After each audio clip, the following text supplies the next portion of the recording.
Hello mga kacharot! Ngayong gabi, ang lulutuin kong dinner ay tender beef ribs stew. So, ito yung beef ribs. So, lagyan natin siya ng soy sauce. Pampalasa. Soy sauce. Soy sauce, like that. Pwede nyo rin yung i-marinate kasi marinate muna sa soy sauce na may lemon or kalamansi. Kaya lang kasi ako ay nakalimutan ko i-marinate. So, okay na yan. Then, lagyan natin siya ng lemon. Lemon. Yan. Para lumaban yung alat sa asim. And, ilalagay ko na yung bawang. Yan. Si Philip tsaka si Wayne kasi, ang mga kinakain nila ay kailangan talaga super lambot. Yun yung nakagawian nila. So, yan yung bawang. And then, sibuyas. Sibuyas. Yan yan.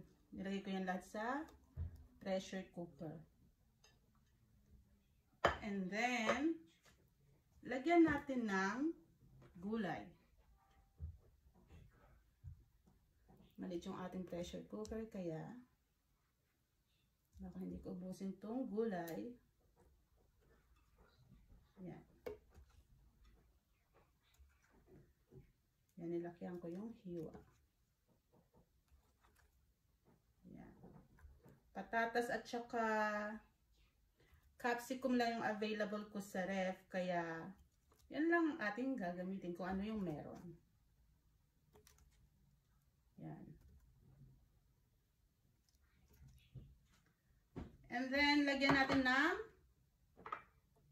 tubig. Pwede rin beef broth or ano, pero ako tubig lang. Okay na yan. Lalagyan ko siya ng tomato sauce. Lagyan natin ng tomato sauce. Konti lang. Ito yung madalian kong version ng tender beef stew. At lagyan natin siya ng tomato paste para makulay siya at malapot. Okay. Buksan muna natin ang ating nilata.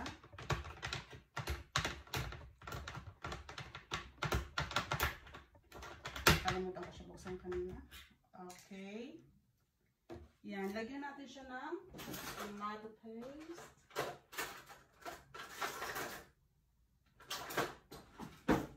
Yan.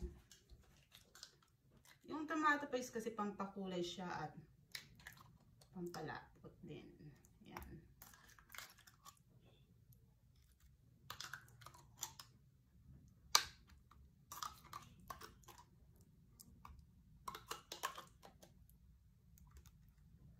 Malit na lata lang yung gamit ko. Yan yung tomato paste. And, lagyan natin siya ng laurel. Dahon ng laurel. Konti lang.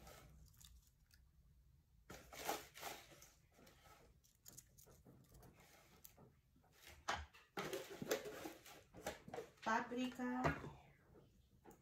Lagyan natin siya ng paprika.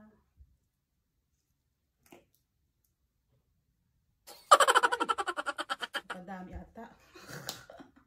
That's okay. Yeah.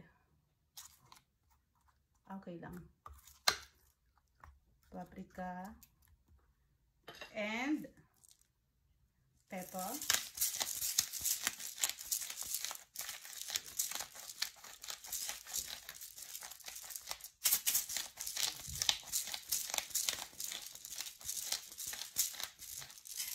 Since may nilagyan na tayong toyo kanina, konting asin na lang. Para hindi siya masyadong maalat. Konti na lang. Ilagyan natin. At ang tubig, nasa inyo yan ha. Yung pagtansya-tansya. So, medyo dagdagan natin ng tubig. Para humalo yung mixture. Yan. Ayan, ready na siya isalang sa kalan. Isara na natin ang ating pressure cooker.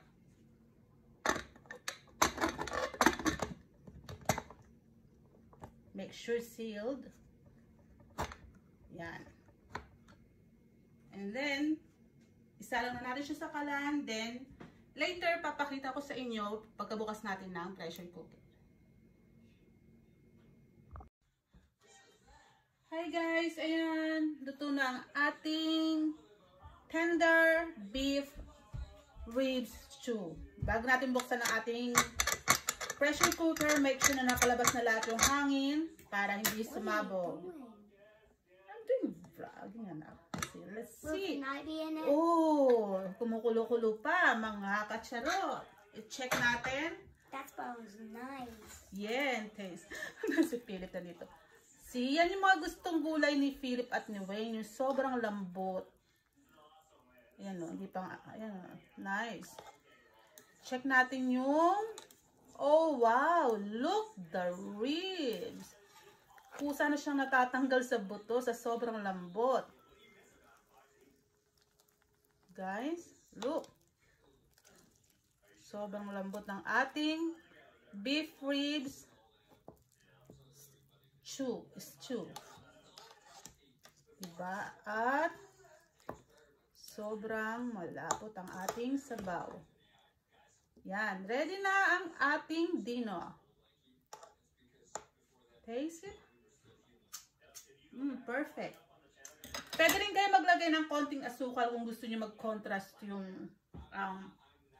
kung gusto nyo medyo manamis-namis. Yan. So, ready na. Let's eat, guys. Check natin yung ibang meat. Nice taste. See, ang lambot.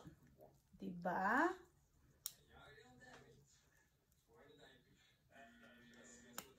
Beef stew, but masarap to kasi may mga mataba-taba at saka laman at saka buto. Look, guys. Dinner for tonight.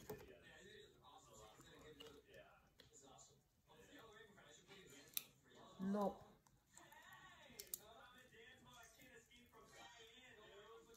Beef ribs stew. Very tender. And the potato, very nice. And tender too. Tara, kain na tayo mga kacharot.